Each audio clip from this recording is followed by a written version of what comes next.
Добрый дзень. Віншуем вас з пачаткам лета і днём абароны дзяцей. Мы пачынаем агляд найбольш важных падзеяў, якія адбыліся за тыдзень на Аршаншчыне. Лукашенко і Галоўчынка наведалі Воршу на гэтым тыдні. Былы дэпутат Верховнага Савету СССР Миколай Петрушенко ледзь не загінуў, калі яго самога закранулі палітычныя рэпрэсіі. Дзве аварыі за адны сотні з двума пацярпелымі адбыліся ў Аршанскім раёне, а ў Шклоўскім згарэлі дзве кватэры. Гэтыя ды іншыя навіны ў сённяшнім выпуску.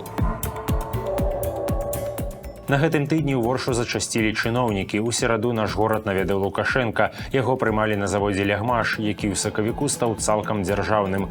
Важных заяваў Лукашенка на заводзе не зрабіў, але візіт прыцягнуў увагу тым, што яму прэзентавалі беларускія сякеры. Як пішуць дзяржаўныя сродкі масавай інфармацыі, сякеры ўдалося распрацаваць супольнымі намаганнямі двух прамысловых гігантаў – МТЗ і «Гарызонта». Цяпер трактарна-тэлевізійную сякеру павінны пачаць вырабляць і на «Лягмашы». А каб сапраўды выраблялі, працэс будзе кантраляваць камітэт дзяржаўнага кантролю. Накіраванне такіх вялікіх рэсурсаў на выраб усяго толькі сякеры выклікала саркастычнае абмеркаванне ў інтэрнэце і нарадзіла хвалю палітычных жартаў. Але ў параўнанні з некалькімі апошнімі візітамі Лукашэнкі ў Воршу тут хоць нешта пачалі абмяркоўваць. Акрамя сякеры, распрацаванай прамысловымі гігантамі, людзі абмяркоўвалі бомбер Лукашэнкі і ягоную вагу, а таксама тое, чаму кіраўнік завода з'явіўся на сустрэчу ў вайсковай форме. Менш інфармацыйным стаў візіт у горад прэм'ер-міністра, які адбыўся ў пятніцу. Ён наведаў сельскагаспадарчае прадпрыемства ў Высокім і правёў выязное паседжанне прэзідыуму Савета міністраў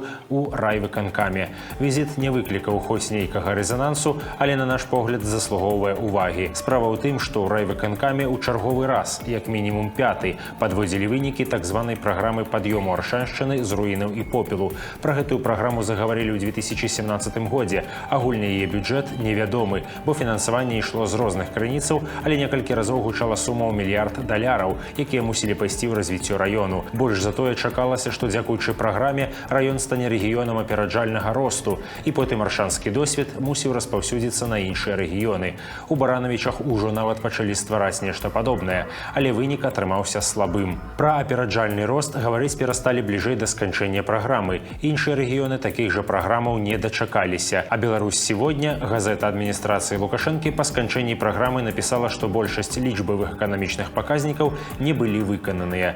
Таму Галоўчынка пасля абмеркавання вынікаў праграмы прапанаваў абстрагавацца ад лічбаў і проста заявіў, што горад стаў выглядаць па-іншаму. Не можам не пагадзіцца, Ворша пачала выглядаць па-іншаму. Калі да пачатку праграмы ў 2016 у нашым горадзе афіцыйна пражывалі больш за 116 тысяч чалавек, то па стане на 1 студзеня 2024 году толькі 102 тысячы. У фінансавым плане раён так і застаўся датацыйным, і ў рэальнасці праграма паспрыяла толькі рамонту і сканчэнню будаўніцтва некалькіх сацыяльных і інфраструктурных аб'ектаў. Гэта ўжо вельмі добра, але агульную сітуацыю ў Воршы так і не змяніла, незважаючы на велізарную суму інвестыцый. Кармічная гісторыя адбылася ў Талачынскім раёне. Гаворка пра Миколая Петрушенку. Гэта былы палкоўнік савецкага войска, зампаліт, які служыў у Казахстане і адтуль быў абраны дэпутатам Верховнага Савету СССР апошняга склікання. У свой час ён падтрымаў пераварот ГКЧП, заклікаў да падаўлення акцыяў за незалежнасць балтыйскіх краінаў і за гэта атрымаў мянушку «Чорны палкоўнік». Пасля выхаду на пенсію палкоўнік паселіўся ў Коханаве, у асноўным знік з медыяў, але застаўся радыкальным камуністам. Падчас пратэстаў 2020 года, з'яўляючыся сябрам апазіцыйнай камуністычнай партыі «Справядлівы свет», ён падтрымаў улады. Больш за тое, ягонае прозвішча фігуруе ў злітых з Міністэрства ўнутраных спраў і КДБ базах палітычных даносаў. То бок Петрушенко сам звяртаўся ў міліцыю, каб супраць удзельнікаў акцыяў прымянялі рэпрэсіі. Але ў гэтым годзе рэпрэсіі закранулі асабіста Петрушенку. На ягоных старонках у сацыяльных сетках знайшлі спасылкі з сайту, які прызнаны экстрэмісцкім. Петрушенко выдаліў свае сацыяльныя сеткі, але гэта не дапамагло пазбегнуць суду. Перад паседжаннем палкоўнік быў перакананы, што абвінавачанне рассыпецца, і першае паседжанне сапраўды скончылася нічым. Справу адправілі на дапрацоўку, а пасля дапрацоўкі суд выпісаў пакаранне ў 10 дзён арышту. Пакаранне па сённяшніх часах не жорсткае, але ж у камеры ў Петрушэнкі адкрылася прабадная язва, і былога дэпутата ледзь паспелі выратаваць. У Шклове на адным пажары згарэлі адразу 2 кватэры. Ратавальнікам давялося эвакуяваць каля 20 чалавек, якія пражывалі ў доме. У кватэрах, што гарэлі, таксама былі людзі. Пасля тушэння пажару шпіталізавалі 4 чалавек, якія атруціліся дымам. Сярод іх аднагадовае немаўля і 6гадовае дзіця. А ў Рашанскім раёне за адны суткі адбыліся 2 аварыі з пацярпелымі. Першая адбылася ў раёне ремзаводу. Тут матацыкліст і кіроўца легкавіка адначасова пачалі манеўры. Машына пачала рабіць паварот, а матацыкл абгон. Кіроўцы не зразумелі манеўры адзін аднаго і сутыкнуліся.